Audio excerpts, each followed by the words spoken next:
दिल्ली की सरकार लगातार ये दावा कर रही है कि राजधानी में कोरोना मरीजों के लिए बेड्स की कमी नहीं है, बल्कि ज्यादा बेड्स का इंतजाम किया गया है। लेकिन कहीं न कहीं इन दावों पर सवाल उठ रहे हैं। दिल्ली में एक 80 साल के बुजुर्ग की इलाज नहीं मिलने के चलते, अस्पताल में भर्ती नहीं होने के चलते मौत हो गई। मौत से पहले इस बुजुर्ग ने दिल्ली हाईकोर्ट का दरवाजा खटखटाया था और उन्होंने अपनी याचिका में मांग की थी कि दिल्ली सरकार को आदेश देकर उन्हें सरकारी अस्पताल में भर्ती कराया जाए। आज हाईकोर्ट में इनकी याचिका पर सुनवाई से पहले ही इनकी मौत हो गई। इस मामले में बुजुर्ग के वकील से बात की हमारे सहयोगी सौरभ शुक्ला ने। दिल्ली में कोरोना के मामले बढ़ते जा रहे हैं और एक काफी दुखद मामला सामने आया है, जिसमें 80 साल के एक बुजुर्ग मोतीराम गोयल की मौत हो गई है कोरोना से। लेकिन मरने से पहले उन्होंने हाई कोर्ट में एक याचिका दायर की थी, जिसमें उन्होंने ये मांग की थी कि जो कमज़ोर वर्ग के लोग हैं उन्हें सरकारी अस्पतालों में बेड दिया जाए, क्योंकि वो खुद एक प्राइवेट अस्पताल में भर्ती थे जहां पर उनसे बहुत ज़्यादा पैसा वसूला जा रहा था। जैसे कि हम जानते हैं, तमाम बड़े बड़े अस्पताल, प्राइवेट अस्पताल कहते हैं 5 लाख जमा करिए उसके बाद फिर इलाज होगा, और जिनके पास 5 लाख नहीं है और वो सरकारी अस्पताल का रुख करते हैं, और जब उनको वहाँ भी बेड नहीं मिलता है तो उनके लिए कहीं जाने के लिए कोई चारा नहीं होता है। यही वजह है कि कहा जाए अस्पतालों की लापरवाही की वजह से मोतीराम गोयल की मौत हो गई और उन्होंने याचिका दायर की थी हाई कोर्ट में, और उसकी सुनवाई आज होनी थी। कितनी बड़ी विडंबना है कि इंसाफ के लिए आप कोर्ट जाएं, लेकिन जब कोर्ट आपकी बात सुनने को तैयार हो और आपको बुलाए तब आप अपनी बात कहने के लिए जिंदा ही ना बचें।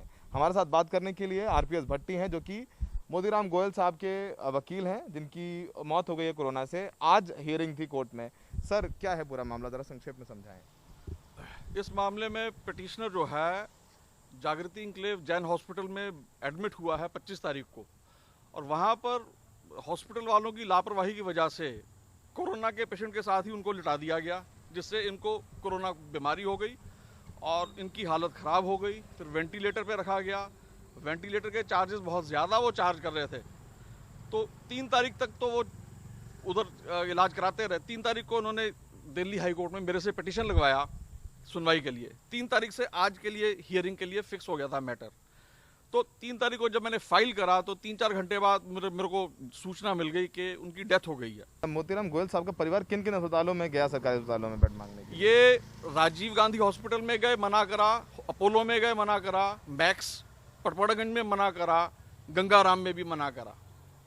तो लगभग सारे जहां पर हाँ, जैसे दिल्ली सरकार ने एक्वायर किए हैं, वहां पर उन्होंने कहा कि हमारे पास वैकेंसी नहीं है, जबकि चीफ मिनिस्टर और डिप्टी चीफ मिनिस्टर ये कह रहे हैं कि खूब इनके पास वैकेंसीज हैं, पर वो कह रहे हैं हमें कोई कहीं पे अकोमोडेट नहीं करा और वेंटिलेटर की कोई सुविधा नहीं मिली और डेथ हो गई उनकी। सोचिए, 3 तारीख आज हियरिंग थी मोतीराम गोयल के केस में उनकी, और शायद उनको इंसाफ मिलता, शायद उनको आज सरकारी अस्पताल में बेड मिल जाता, लेकिन उससे पहले ही उनकी मौत हो गई। वेंटिलेटर पे थे।